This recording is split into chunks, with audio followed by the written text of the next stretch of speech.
भारत की न्यायपालिका में आज एक बड़ा बदलाव हुआ है, जहां केंद्र सरकार ने सुप्रीम कोर्ट में 5 नए जजों की नियुक्ति को मंजूरी दे दी। इसके साथ ही सुप्रीम कोर्ट की ताकत बढ़कर अब 37 जजों तक पहुंच गई है, जो हाल ही में बढ़ाई गई थी 38 जजों की स्वीकृति के हिसाब से।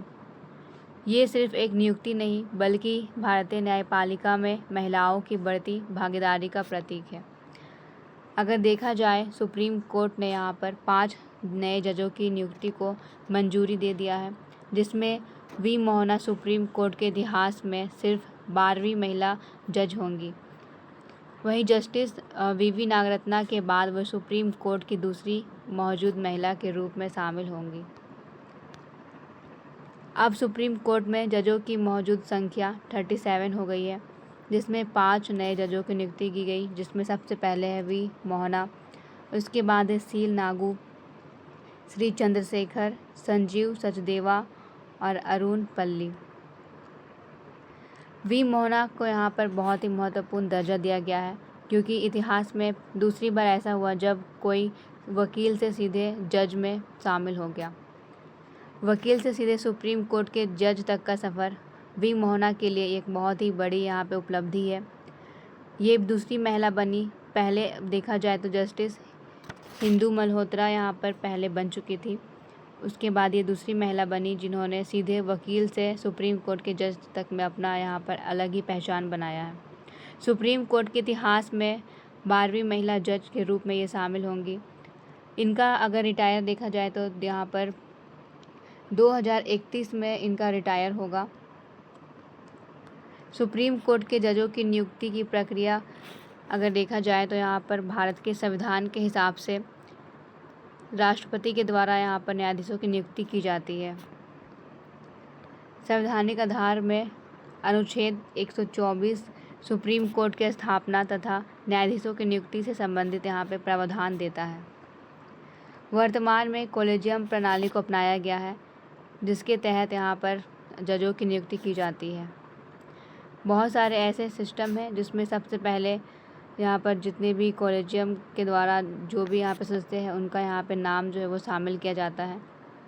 भारत के मुख्य न्यायाधीश, सुप्रीम कोर्ट के 4 वरिष्ठ न्यायाधीश यहाँ पर शामिल होते हैं। ये लगभग यहाँ पे 5 ऐसे सदस्य हैं जो कि यहाँ पे कॉलेजियम में शामिल होकर के जज की नियुक्ति का यहाँ पर चुनाव करते हैं। चुनाव करने के बाद ये कॉलेजियम योग्य उम्मीदवारों का नाम केंद्र सरकार को भेजता है। कॉलेजियम नाम की सिफारिश करता है, विधि मंत्रालय जांच और प्रक्रिया पूरी करती है। प्रधानमंत्री की सलाह पर राष्ट्रपति नियुक्ति को मंजूरी देता है और राष्ट्रपति अधिक सूचना जारी करती है। संविधान के संबंध में देखा जाए तो न्यायपालिका की स्वतंत्रता यहाँ पर दिखाई दे रही है, जहाँ पर एक बेसिक स्ट्रक्चर डॉक्ट्राइन के रूप में यहाँ पर सामने आया है।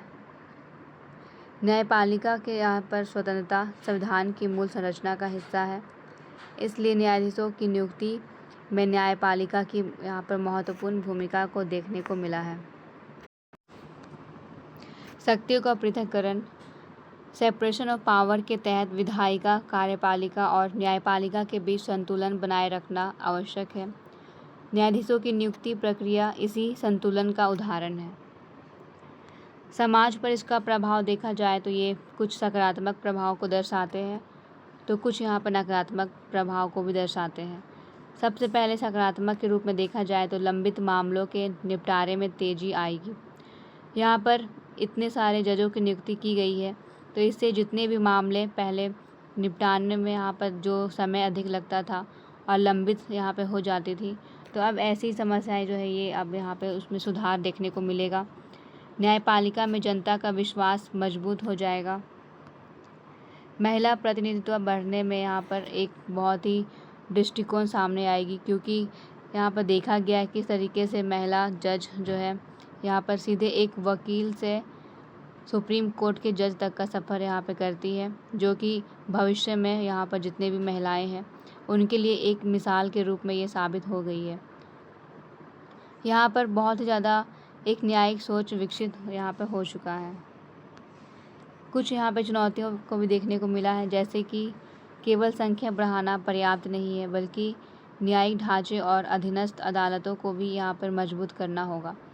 यहाँ पे सुप्रीम कोर्ट के द्वारा देखा गया है किस तरीके से वो अपना यहाँ पर आंकड़ा जो है वो दिन प्रतिदिन बढ़ा रही है, लेकिन दूसरी तरफ जो जितने भी अधीनस्थ न्यायालय हैं यहाँ पर देखा जाए तो अभी भी उतना ज़्यादा यहाँ पे सिस्टम जो है वो मजबूत नहीं है और बहुत सारे समस्याएं अभी भी देखने को मिलती है।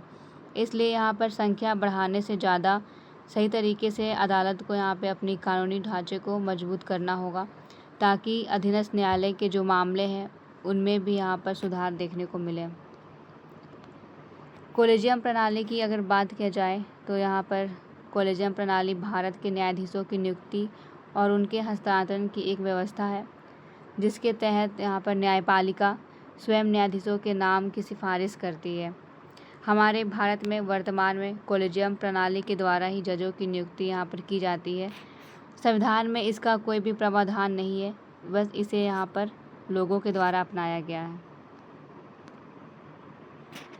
निष्कर्ष के तौर पर देखा जाए तो सुप्रीम कोर्ट में यहाँ पर जितने भी नए न्यायाधीशों की नियुक्ति की गई है, ये केवल एक प्रशासनिक निर्णय नहीं बल्कि भारतीय लोकतंत्र और यहाँ पर जो न्यायिक व्यवस्था है इसे मजबूत करने का यहाँ पर एक प्रयास किया गया है, ताकि यहाँ पर एक सही दिशा की ओर भारत अपना कदम बढ़ा सके। यहाँ पर सबसे ज़्यादा ज़रूरी अगर देखा जाए तो वो है प्रशासनिक नियंत्रण को बनाए रखना और साथ में यहाँ पे जो गतिविधि है न्यायाधीशों की उसमें यहाँ पर निष्पक्षता को लाना।